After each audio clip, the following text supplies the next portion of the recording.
でもあんたは正直に話した。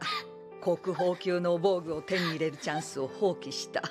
それは誰にでもできることじゃない。でも私はシンくんを騙して。女が男を騙して何が悪いんさね。Oh my god, it's so fucking cringe.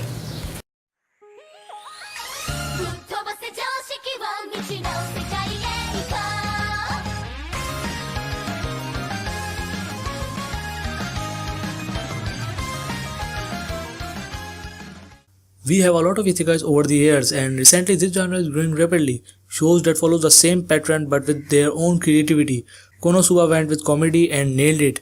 Overlord and Slime shows how to handle overpowered MCs. Yujo Senki is unique in its own way. Rising of the Shield Hero went on a different route of betrayal and so forth so on. And then we have KENJA NO MAGO. I already talked about this in my Kimetsu no Yaiba video that this spring season is not so great. Winter was insane. But this season is just whatever. Last time it was Kimetsu no Yaiba could possibly the best of this season, and now it's KENJA no MAGO could possibly the worst of this season. And let me get into the details why. The light novel of KENJA no MAGO is written by Tsuyoshi and it get an anime adaptation by Silverlink. Okay, so the first time I came into contact with this anime was when I was scrolling down through the live chart to see what anime we have this season. And after reading the synopsis I was like, okay, it sounds generic, but that's fine by me because I love fantasy, magic and whatnot. And since it had comedy in it, so I thought it might end up being a decent isekai. But my god, I was wrong once again. The comedy is so fucking trash, flat and forced, like, where am I supposed to laugh at this? Romance in this series sucks. Usually in these cases, if you have romance in it, then the best way to handle it with the comedy like Overlord did.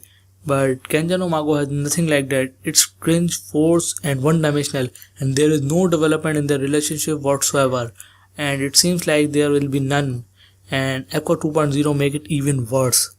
Look, if Aqua 2.0 was not in the series, then it might be less cringy and a little bit better than what it is now. Like you have seen Shin fighting two demons, annihilating one of them and heavily injured the other, and he just one-shot hordes of wolves, and you are asking him,大丈夫だよ。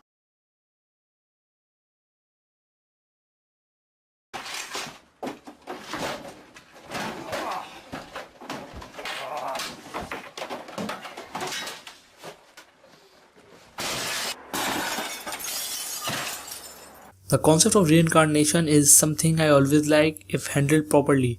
That's why I love Yuzo Senki and Slime. And the thing with Yuzo Senki is that they portrayed well how a grown-ass man looked like in a child's body. And I wish they took the same route with the KENJA no MAGO, but what they did is so freaking dumb. A grown-ass man is reborn in a fantasy world and he has no common sense. What? A grown-ass man in a child's body has no common sense, like... One thing that stands out to me is the action and the use of magic. The action is really freaking good. The fight Oliver and the royal brat Loki give me chills. And I'm glad that the way they use the magic. The plot is just fine, I guess. Characters are somewhat likable except Sizzlin. No, wait, I will just call her Aqua 2.0. Until the latest episode, which is episode 6, it became less cringy and comedy a little bit better. So I would say it's just an average show. It's not the worst because there are a lot of shitty isekais out there, but I would say it's the weakest of this season. And can you believe it? There are people out there who consider KENJA no MAGO the best isekai ever. I think we need to start a petition to ban this channel forever. No, I'm just kidding. I respect other people's opinion no matter how different they are from mine. One thing is certain, that no matter how bad an isekai is, we are gonna watch that because we are all sucker to that. That's what Gigyuk says. And believe me, next season has really weird isekais waiting. And one last thing. What the fuck is this shit? A retarded version of Fujiwara's dance? Because this isn't wholesome and it's straight up garbage. Anyways, that's it when it comes to this video. If you enjoyed this, please like and punch the subscribe button and I will talk to you guys later. Until then, peace.